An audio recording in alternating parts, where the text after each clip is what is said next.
I will now refer to Black Elk's vision in his own words. Quote, "The grass was young, and I was on horseback.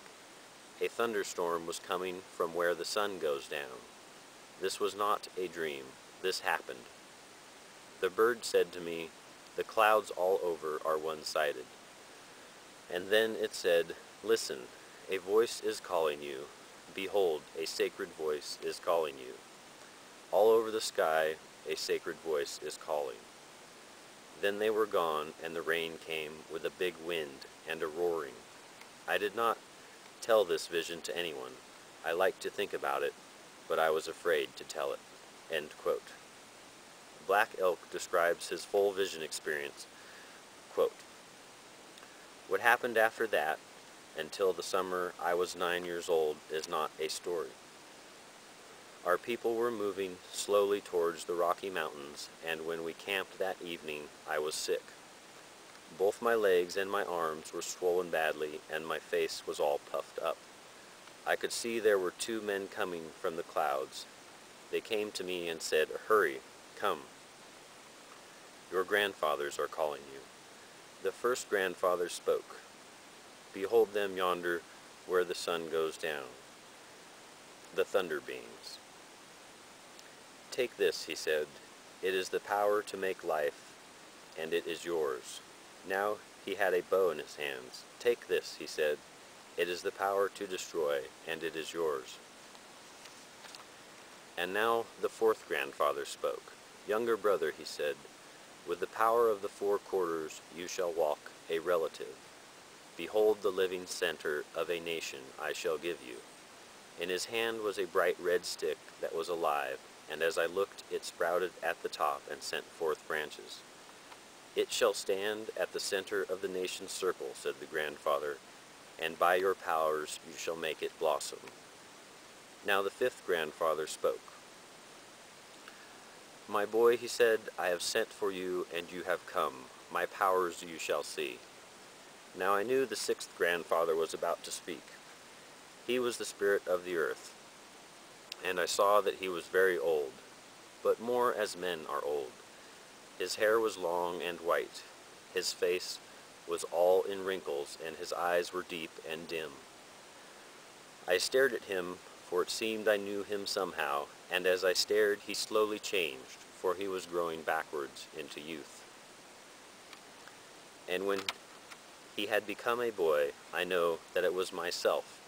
And he said, 'My boy, have courage, for your nation on the earth will have great troubles.' Then I saw my own teepee, and my mother and father bending over a sick boy that was myself. Someone was saying, 'The boy is coming too. You had better give him some water.' Then I was sitting up, and I was sad, because my mother and father didn't seem to know that I had been so far away. Nothing I have ever seen with my eyes was so bright as my vision showed me, and no words I have ever heard with my ears were like the words I heard. Maybe all the people would think I was crazy. I felt well as ever, but everything around me seemed strange, and as if it were far away. I remember that for 12 days after that I wanted to be alone, and it seemed I did not belong to my people. They were almost like strangers." End quote. Now I will go over some of the life and behavior of Crazy Horse, Black Elk's uncle. In Black Elk's words, quote, "There were no chiefs in our family, but there were holy men, and he became a chief because of the power he got in a vision when he was a boy. My father told me something of it. He said Crazy Horse dreamed and went into the world where there is nothing but the spirit of all things. That is the real world that is behind this one. He was on his horse in that world, and the horse and himself on it, and the trees and the grasses and the stones and everything was of spirit, and everything seemed to float. His horse was standing still there, and yet it danced around like a horse made of shadow, and that is how he got his name. It was this vision that gave him his great power. so that he could go through anything and not be hurt. I think I was a little afraid of him. I was not afraid that he would hurt me. I was just afraid. Everybody felt that way about him, for he was an odd man and would go about the village without noticing people or saying anything. In his own teepee, he would joke. In his own teepee, he would joke. And when he was on the warpath with a small party, he would joke to make his warriors feel good. But around the village, he hardly ever noticed anybody except little children. All Lakotas liked to dance and sing, but he never joined a dance, and they say nobody ever heard him sing. But everybody liked him, and they would do anything he asked, and they would go anywhere he said. He was a small man among the Lakotas, and he had a thin face, and his eyes looked through things. He never wanted to have many things, and when game was scarce and the people were hungry, he would not eat at all. He was an odd man. Maybe he was always part way in his vision. He was a very great man." End quote. Now I will present and address many concepts and behaviors which are relevant to the lives of black elk and crazy horse and the species as a whole. In black elk's savant vision experience, he states, quote, "I looked below and saw my people there, and all were well and happy except one, and he was lying like the dead, and that one was myself." End quote. It broke Black Elk's heart to live among his own people as a stranger. He was lucky he even had a culturally acceptable way to express his vision and life experience. In his own words, quote, "I was afraid. Maybe all the people would think that I was crazy." End quote. The concept he was afraid of is definitive identity assimilation based on circumstantial identity imbalance, which leads to unavoidable psychological consequences, including violence and other destructive behavior. Definitive identity separation is the concept that the individual is based on the body and the memory and separated from reality by the body. Separation is not an accurate description of an organism in its environment.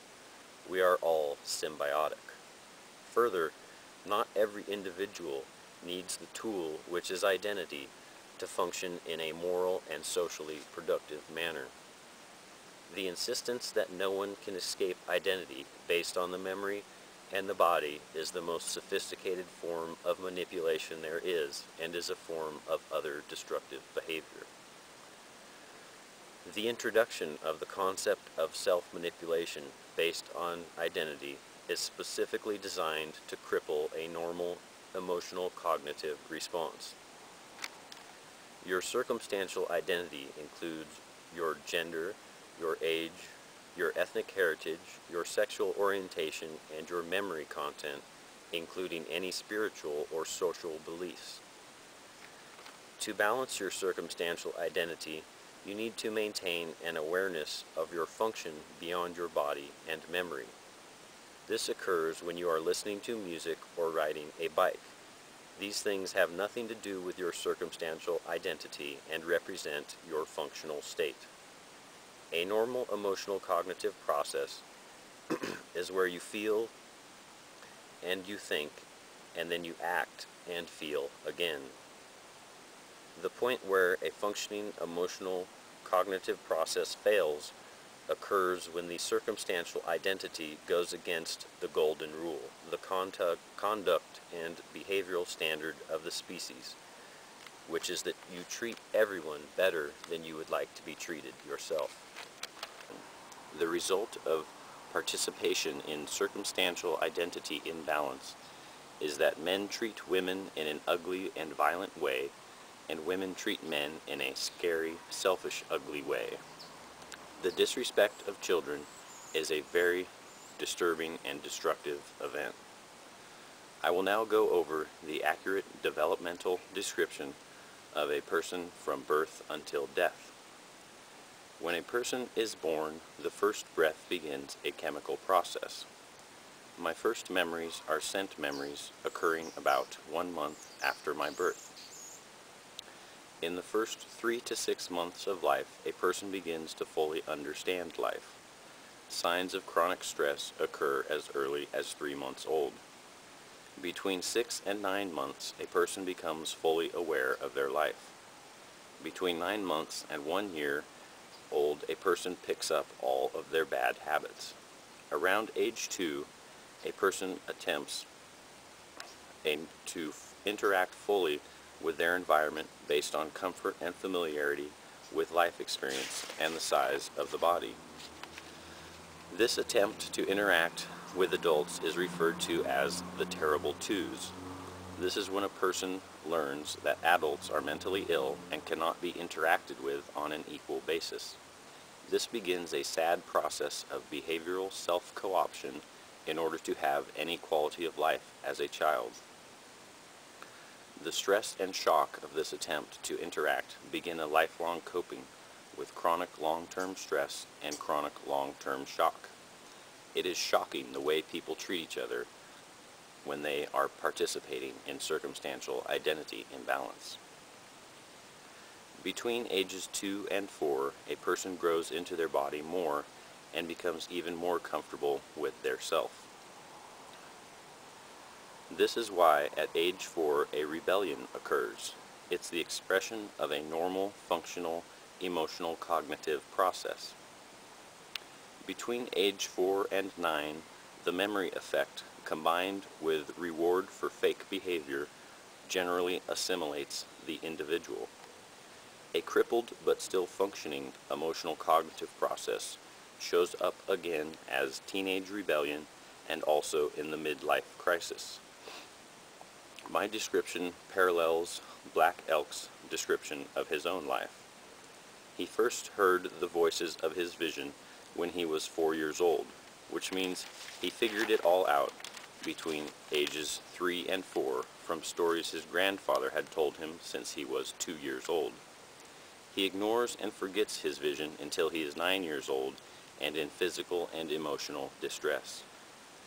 The main point of failure of a normal, functioning, emotional cognitive response occurs when a person sells out and believes that maturity has anything to do with age.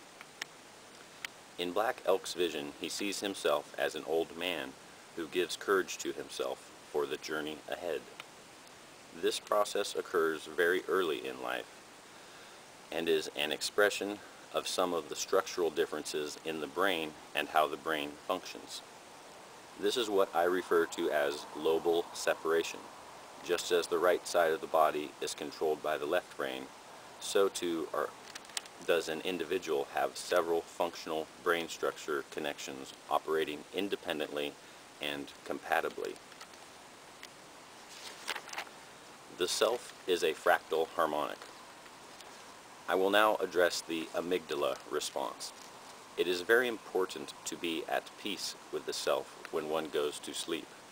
If one is disturbed at dusk, the emotion will be chemically stored in the amygdala, and when you awake, you will feel ill until the neural cortex can process the situation and chemically change the ill state. This process begins every night and is related to the pineal gland. I will now address the subject of autism as it relates to interacting with mentally ill people. When a person is born, they are blind, but can soon sense many things. The complex fractal harmonic tones of the parent and the environment are easily processed by a baby. Autism is a normal, functional, emotional, cognitive response to uncertainty and fake confidence behavior by adults. Autism can range from mild to severe social communication anxiety to significant functional difficulty. Now I will address dyslexia. Dyslexia plays a very crucial role in maintaining the mental health of the species. Due to structural and software differences between individuals, information received is ordered in a subtly different way for transmission. This allows an individual to look at an information series and determine if some sort of manipulation is occurring, among other things. Now I will address the subject of depression. Depression is a normal and healthy part of a functional emotional cognitive process. It is how you know something is wrong and that you need to look at the situation and determine if you can do anything about it. Most people refuse to accurately look at life because they lack the life skills to deal with depression. I have been depressed my whole life, just like Black Elk. It is part of why I am humble and refuse to participate. Depression can become unhealthy if not balanced with functional no-self. Now I will address the subject of suicide. Suicide is a normal and healthy part of a functional emotional cognitive process. Not all people fear death, and people value their own lives differently. It is different for each of us. If you are ready for checkout, or if you have to destroy yourself, suicide is very healthy. There are real-time limitations in life. Suicide is unhealthy if it is a means of escape. The next subject I will address is violence. Violence is one of those unfortunate things you have to deal with in life, and all you can do is functionally deal with it. That is the limitation. I recommend the art of Aikido, as taught by Murray-Lavelle. Aikido is an excellent example of a functional emotional cognitive response. When you look at the life of Crazy Horse, it is clear that one thing he did not do was participate in his culture's mentally ill behavior. Participation in circumstantial identity imbalance and definitive identity separation cripples the emotional cognitive response. Further, an individual who refuses to participate faces a threat response from most people. The very assumption that you can't not participate leads directly to the transfer of threat behavior, because for people who participate, there is no other option. Many unhealthy behaviors are introduced as part of participation. Behaviors like anxiety, hesitation, embarrassment, offense, jealousy, selfishness, and shame. Participation introduces unnatural anxiety about the naked human body and unnatural fear of the wild and wild animals. Behavioral introduction through participation is designed to interfere with the emotional cognitive process. The three main behaviors a person sees are intimidation, playing dumb, and hiding. Intimidation is a learned behavior and is designed to avoid taking any responsibility for one's behavior. Intimidation is not a violence avoidance technique. It is a behavioral malfunction. For children, intimidation is very challenging, disturbing, and destructive. Intimidation is used by mentally ill people to confuse others. The amygdala response to a threat has to be processed and chemically altered in a complicated way, usually difficult enough to get someone to back down from doing what is right. The second main behavior a person sees is playing dumb. This is a conflict avoidance technique. It is enough for someone to know that you are aware of what is going on for them to become violent. Playing dumb also stops a functional emotional cognitive response. It is designed to fool another person into believing that their behavior is acceptable. The last thing a human being is dumb. The most common behavior is hiding. This is carried over from childhood, where one learns to avoid as much possible contact with mentally ill people as possible. There are three main behaviors which prevent people from beginning a functional emotional cognitive response. The first behavior is selfishness, which serves to distract a person from reality. Selfishness is a disease where one does not know how to be happy or when enough is enough. Vanity serves to distort a person's perceptions of reality, and to the point they no longer recognize basic human emotions within themselves or others. Cowardice is a normal emotion which can lead to a complete stop in the emotional cognitive process. Now I will address the concept of the comparable psychological experience. Many intense life experiences can only be moderated directly by nature. I like to take a long walk in the forest when I need to, or ride my bike to the mountaintop, or walk in the grasslands, or sit by the river, or just stare at the sky or the stars. Now I will address the Buddha Dharma. I am the only Buddha I know personally. I have successfully rejected the assimilation process. I am awake in the dream of the self. Everyone I know has been assimilated by their body and memory, and there is a functional deficit I have never seen anyone close for more than a few seconds at a time. The Buddha Dharma is not compatible with the concept of definitive identity separation.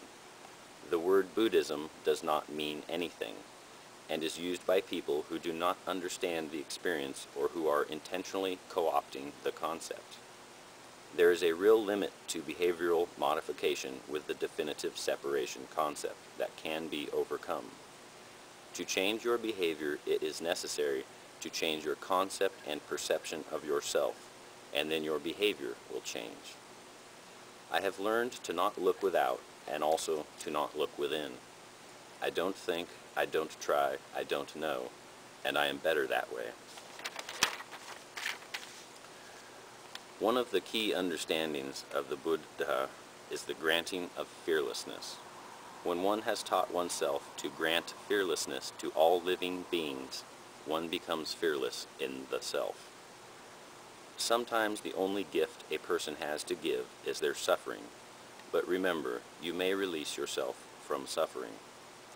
The Four Noble Truths are Dukkha-satya, Samudaya-satya, Nirodha-satya, and Marga-satya.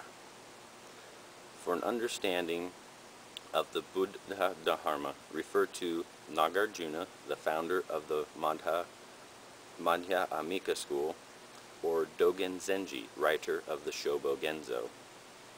Wisdom is compassion, intelligence is patience, and maturity is humility. When I look around my world today, I see some very disturbing things. A few weeks ago, I was sitting and discussing language and life with my Bantu-speaking Shona warrior friend and my live combat foreign war veteran friend. And my Shona people friend told me very specifically that what we all see today is directly related to the wrongful taking of human life. The wrongful taking of human life has severe consequences for the individual and the community. I know why the sadness in my culture, I know why the soldiers in my culture come home from war and kill themselves. I know why the rates for sexual assault in the military are a disgrace. I know why quite recently my culture's spiritual leaders were openly pedophiles. I know why the rich in my culture freely steal from the poor. I know why many of the products on the store shelves are made by slaves. I know why the gene pool has been polluted, and I know why there's a man-made meth epidemic in my community. I don't expect the people I know personally or the people in my community to take a sufficient look at their behavior or to take adequate responsibility for their behavior. But it is time for all of us Africans to unite once again under the tree of life. We will all choose together. May the Force be with you, my Jedi amigos.